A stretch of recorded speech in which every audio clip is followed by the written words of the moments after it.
Welcome to my channel, ladies and gentlemen. I've always wanted to say that.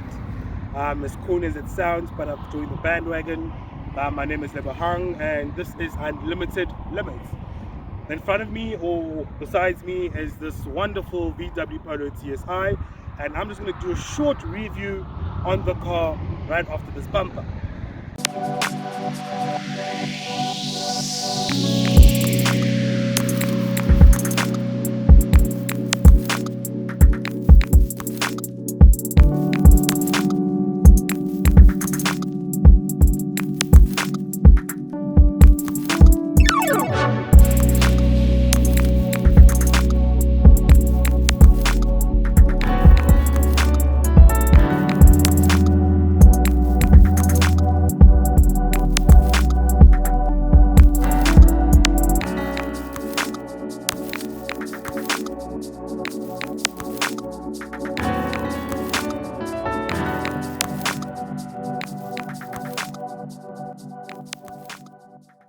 So this is a 2020 model. This car was introduced in 2018, and when it came out, I took the time to actually, go to VW dealership and booked a test drive for the manual chain line. And yeah, I don't know, I wasn't really impressed at that time, and I think maybe because it was a manual, and it felt a bit too sluggish. I think for me, 1 liter engines never made sense to me. And I understand that they're turbocharged, but that time when I drove it, I didn't feel very powerful. But maybe it's because my driving skills at that particular moment in time, weren't the greatest. And I think I remember stopping at the stop sign and trying to set off on gear 2. And what had happened was that the car actually felt as though it was in a higher gear. It felt like it was in gear 4 and wanted to switch off. But when it comes to this one, especially made it to a beautiful dual clutch gearbox by VW, 7 gears, it makes a bit more sense.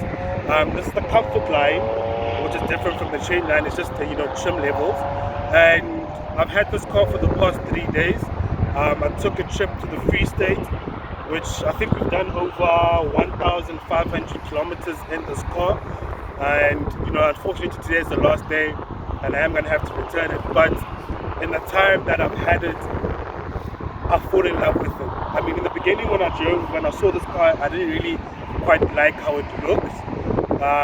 It felt, I don't know, man, the previous generation of the VW Polo it still looks amazing. And seeing it on the road, I never quite warmed up to it, but I think up until the point where I actually got to spend some time with this baby, that's when I actually realized that, this is actually a very beautiful car. It's a very well-built car. I drive a VW Polo, but a different derivative, which is the VW Polo Vivo, which is worlds apart. But like, thoroughly impressed. My infotainment system is amazing. The sound system is amazing. The gearbox is amazing. The interior is actually quite quiet. Having come from a Vivo, like, it's very loud when you're driving on the highway, especially. But this one is insulated so well, and it is mated to a beautiful jewel of an engine. 1 liter, like I said, 1 liter engines didn't make sense to me, but I think for me personally, with it being mated onto an automatic gearbox, makes a lot more sense, because then you let the car decide on its own. But it also means that you can have a bit of fun yourself if you want to take it into manual mode and actually shift gears as you please. So yes, I think overall what I can say is that I'm thoroughly impressed with the car. The build quality is amazing. I fall in love with it, and I don't know if I should start a rating scale, hoping that as time goes on I'll get to drive more cars, invite more of you guys to actually bring your cars over so that we can talk about them. But overall score out of 10, I'd give this car a solid 7. A solid 7. So yes, so that's been me. Please don't forget to like, comment and subscribe, and hopefully I'll see you next time with another video.